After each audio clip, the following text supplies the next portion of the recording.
Glaucoma എന്ന് പറഞ്ഞ രോഗം തന്നെ പ്രോഗ്രസീവാണ്. അതായത് അങ്ങനെ തുടർന്ന് നിൽക്കുന്ന രോഗാണ്. അത് കണ്ണ് രോഗങ്ങളിൽ ചിലതൊക്കെ അങ്ങനെ തന്നെയാണ്. നേത്രരോഗങ്ങൾ മാത്രമല്ല പല സിസ്റ്റമിക് രോഗങ്ങളും അങ്ങനെ തന്നെ. ഡയബറ്റീസ് ചികിത്സിച്ച് മാറാനൊന്നും പോകുന്നതായിട്ട് ഞാൻ സാധാരണ സംഭവിക്കില്ല.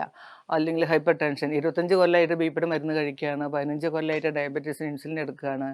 അല്ലെങ്കിൽ കാർഡിയാക് ഡിസീസിന് ഞാൻ 15 കൊല്ലമായിട്ട് ഗുളിക എന്ന് പറയുന്ന ഒരു ഗ്രൂപ്പ് രോഗങ്ങളുണ്ടല്ലോ. അതുപോലെ പ്രോഗ്രസീവായി നിൽക്കുന്ന ഒരു നേത്രരോഗമാണ് ഗ്ലോക്കോമ. അപ്പോൾ അതിന് ഒരു ഇമ്മീഡിയേറ്റ് ഒരു ക്യാപ്സൂളിലേക്ക് ട്രീറ്റ്മെൻ്റ് ഒന്നും നിലവിലില്ല.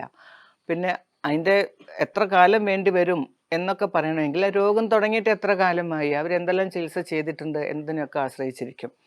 ഒരു ഫ്രഷായിട്ടൊരു കേസ് ആദ്യമായിട്ടൊരു ബ്ലറിങ് തോന്നി കണ്ണിൽ, എന്നിട്ട് ചെക്കപ്പിന് പോയി IOP അല്ലെങ്കിൽ പ്രഷർ അല്പം കൂടുതലാണ് എന്ന് കണ്ടു എന്ന് പറയുന്ന ഒരു സ്ഥിതിയിൽ ആയുർവേദത്തിൽ വരികയാണെങ്കിൽ ചികിത്സ വളരെ ഈസി ആയിരിക്കും. ഒരു പക്ഷേ വളരെ ഡീപ്പായുള്ള ചികിത്സയിലേക്ക് കടക്കേണ്ടി വന്നില്ല എന്നും വരാം. പക്ഷേ കുറച്ച് കാലം കഴിഞ്ഞ് ഡ്രെയിനേജ് സിസ്റ്റത്തിനൊക്കെ ബ്ലോക്കായി, അല്ലെങ്കിൽ നെർവ്സിനെ ബാധിച്ചു, അതിൻ്റെ ഫങ്ഷണൽ കപ്പാസിറ്റി കുറഞ്ഞു എന്നുള്ളൊരു സ്ഥിതിയിലെത്തുന്ന സമയത്ത് ഒരു വളരെ ഡീപ്പ് ലെവലിലുള്ള ബേസിക് ലെവലിലുള്ള ട്രീറ്റ്മെൻറ്റ് നമുക്ക് തീർച്ചയായിട്ടും ആവശ്യം വരും. അതൊരു തുള്ളി മരുന്നോ അല്ലെങ്കിൽ ഒരു കഷായോ ഒന്നും ആയിരിക്കില്ല.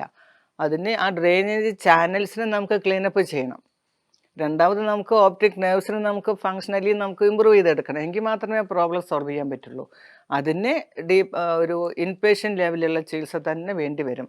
നസ്യം, ധാര, തർപ്പണം ഇങ്ങനെയുള്ള കാര്യങ്ങളിൽ കൂടെയൊക്കെ കടന്നുപോയി നമുക്കതിനെ ഇതിനെന്താ പറയുന്നത് ബ്ലോക്ക് മാറ്റി ഡ്രെയിനേജ് സിസ്റ്റത്തിനെ നമുക്ക് റിവൈവ് ചെയ്തെടുത്ത് ഓപ്റ്റിക് നെർവ് നമുക്ക് ഫങ്ഷണലി ഇമ്പ്രൂവ് ചെയ്തെടുക്കുമ്പോൾ വിഷൻ നമുക്ക് റീഗെയിൻ ചെയ്യാൻ പറ്റും.